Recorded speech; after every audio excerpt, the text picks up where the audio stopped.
You know what's wild about tonight's UFC Fight Night?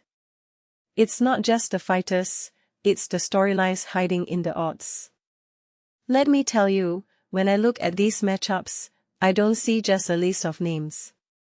I see chess moves, underdog narratives, and the quiet power of fighters who've been waiting for their moment. Take Mateusz Gamrot, for example. He's got that plus 125 odds against Quillan Salkilld, but here's the thing, Gamrot isn't just another Polish fighter. He's a guy who's been grinding through the ranks, and that underdog tag. It's a trap. People think the odds mean the favorites got it all figured out, but in MMA, the underdogs got a way of rewriting the script.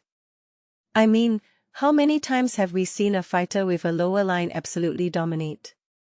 It's not just about skill, it's about mindset. And if you ask me, Gamrot's got that fire. He's the kind of guy who thrives when the world underestimates him. What makes this really interesting is how his wrestling game could neutralize Salkild's striking. But here's the twist, Salkild's not just a striker. He's got that Australian grit, the kind that makes you rethink the odds. This fight is a clash of styles, but also a test of who's more prepared to adapt. And that, my friends, is what makes MMA so damn exciting. Now, let's talk about Diego Ferreira versus Billy Quarantillo. Ferreira's got minus 175 odds, which screams favorite, but I've got a feeling this isn't going to be a walk in the park.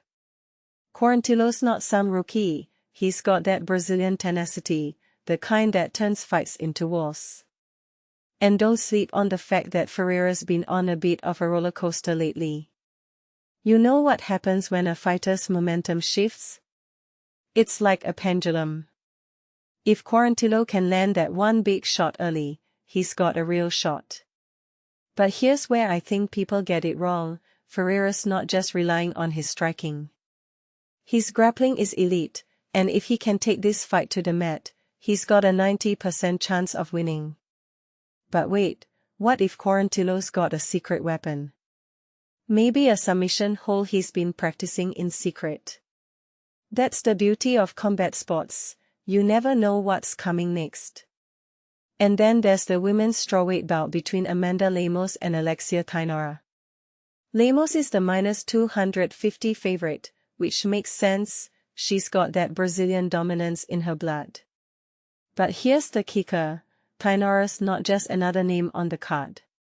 She's got that explosive power, the kind that can end fights in seconds. What many people don't realize is that Lemos' success isn't just about her striking. It's about her ability to read her opponents.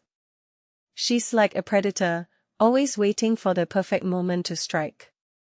But if Thainara can land that head kick early, she might be able to disrupt Lemos' rhythm. This fight, it's a battle of experience versus raw power.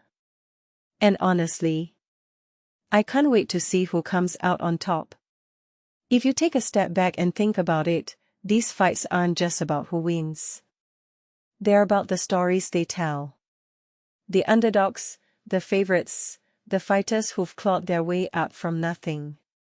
And that's what makes UFC Fight Night so special.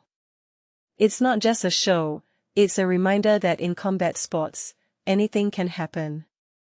So when you watch these bouts tonight, don't just see the odds. See the potential. See the fire. Because in the end, it's not about who's favored. It's about who's ready to fight.